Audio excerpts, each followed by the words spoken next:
Hey, good morning, everyone. Thanks for joining us at 7. I'm Tracey McCain. And I'm Caitlin Francis. It's Friday. It's the last day of February. We're, of course, following a lot of developing stories from overnight. Breaking traffic alert here in Trumbull. We'll get to in just a second. But first, let's say good morning and hello to meteorologist Scott Gagliardi for a check on that all-important Friday forecast. Woo! Friday forecast. Yeah. Yes. I like it. Bring in the energy. Yeah. Right? Last day of the week, last day of the month. Yeah. Last day of meteorological winter. That's right. It's meteorological spring tomorrow. It is. It's improvement. We are doing well. We're on the way. Yeah. Officially, spring comes in March 21st, so 3 weeks away. But for me, it's tomorrow because it's going to feel like it. We're talking mid to even in some cases maybe upper 50s for some towns tomorrow. But it is a day short-lived at best. By Sunday morning, yeah, feels like temperatures could be near zero. Winter coming back with a vengeance for a couple days. Right now, though, it's much better than we were this time yesterday. In terms of not seeing any rain, temperatures 35 degrees. Wind speeds are calm. Here's a live look in Hartford. Notice things look good. It's cooler, 31 degrees. First Alert Live radar scans the state dry. There were a few flurries trying to make their way in from New York State. They're drying up as they get here. No issues there. Temperatures, those 30s to near 40 along the shoreline. Temperatures today climbed to where they were basically yesterday, mid to upper 40s, but with a bit of a breeze. Right now, not too bad. It will pick up later on today. Those wind speeds will make it feel much cooler. Notice in that 20 to 30 mile per hour range, they weaken and they subside later today. But the issue this weekend will be the cold that's on the way. I'll let you know how long it lasts, how cold temperatures get, and what we can expect coming up for next week. That's ahead in your First Alert forecast. Good morning, Kate. All right, good morning, Scott. Good morning, everyone. Let's get you this breaking First Alert traffic issue here that I've been following for you since about 3:50 this morning. This is in Trumbull. Route 15 northbound remains closed here between exits 46 and 47. Connecticut State Police telling us this was a rollover crash and sent one person to the hospital with serious injuries. They're on scene still investigating, which is why that road is still blocked off. I don't know if we can take the live images that we have from where there's a detour here this morning, but it's Old Town Road and Jefferson Street. Let's take you out there right now and give you a look at some of those backups. So again, serious injuries reported in that crash along Route 15 northbound through Trumbull. Things backing up into Fairfield here this morning. This is a live look, Old Town Road and Jefferson Street. So please make sure that you are giving yourself plenty of time. If you're trying to get back onto the Parkway here this morning, you're going to experience a lot of heavy delays. Obviously, 95 is a good alternate here for you this morning to get around. So we'll continue to keep you posted on this throughout the remainder of your morning commute. That's a quick check at your Connecticut Chevy First Alert traffic report, driven by your Connecticut Chevy dealers. Well, this morning in Mystic, crews are still on scene after a house fire right on Hatch Street there. Yeah, it's going on 15 hours now that they've been there. Let's take a live look from the scene right now.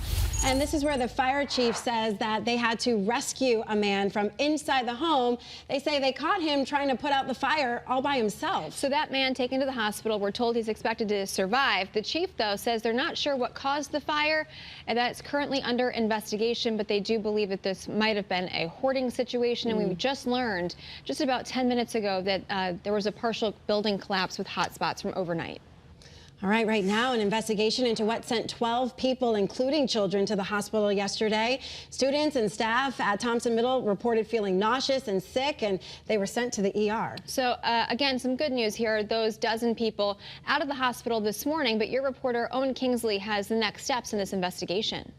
No, but that is certainly the question they want to answer today. Fire marshals will be here at Thompson Middle School later today doing some more testing, looking for anything unsafe. The superintendent, though, in this district insists that whatever it was that made people feel so sick, it wasn't carbon monoxide. The district says a CO detector near the classroom where this happened was reading normal. They're calling this an environmental concern.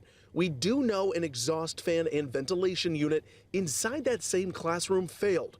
A mix of 12 students and staff were sent to area hospitals with reports of nausea, but all have since been released.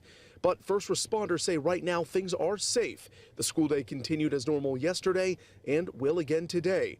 But it is still not sitting well for some. It's concerning, yeah, of course. You don't want that to happen, but I think, everything's okay as far as we know.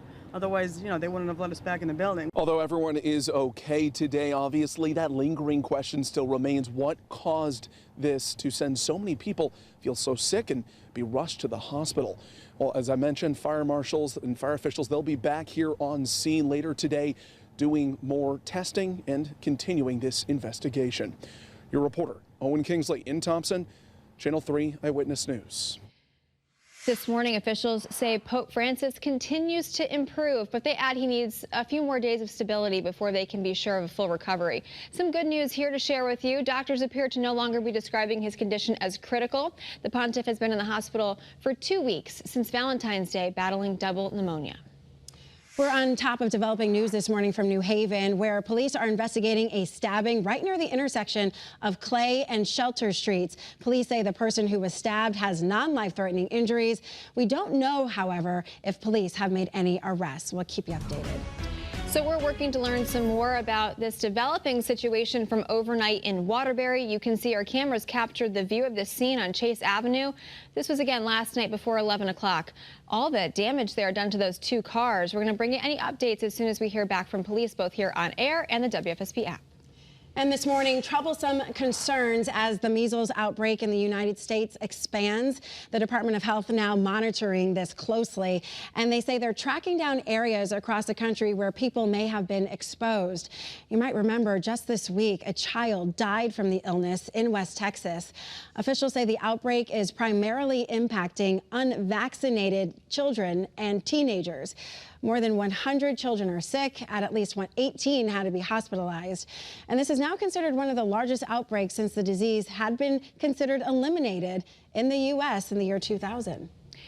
7:07, let's turn your attention here to a multi-state manhunt that ended right here in Hartford. Investigators tracked down 2 juveniles accused of trying to shoot state troopers in Pennsylvania. U.S. Marshals found suspects at a home on Townley Street, again in Hartford, after getting a tip that they were hiding out there. Police say the pair opened fire on Pennsylvania State Police during a chase earlier this week right outside of Hershey. They will be charged with attempted murder. Happening today, some people are now refusing to shop at big chains as part of a massive economic protest happening from coast to coast. The charge for a 24-hour national economic blackout is being led by a nonpartisan grassroots group called the People's Union USA, with the goal of sending a message to businesses and political leaders over rising prices and the state of the U.S. economy. So we're asking you to vote on what you think about this, if you'll participate or not. You can head to WFSB.com/vote now or the WFSB app to participate in our non-scientific poll here. Are you participating? 57% of you say no, while 43% of you say yes. Okay, we love this next story, and we want you to just take a quick look at your screen here, because, I mean, who doesn't want to see a cute face on a Friday? So sweet. We've got some good news about this, our favorite little seal guy here, Chappie. So Mystic Aquarium posted on Facebook that Chappie is making small improvements and acting much more like a typical gray seal. You can call him Happy Chappie for short.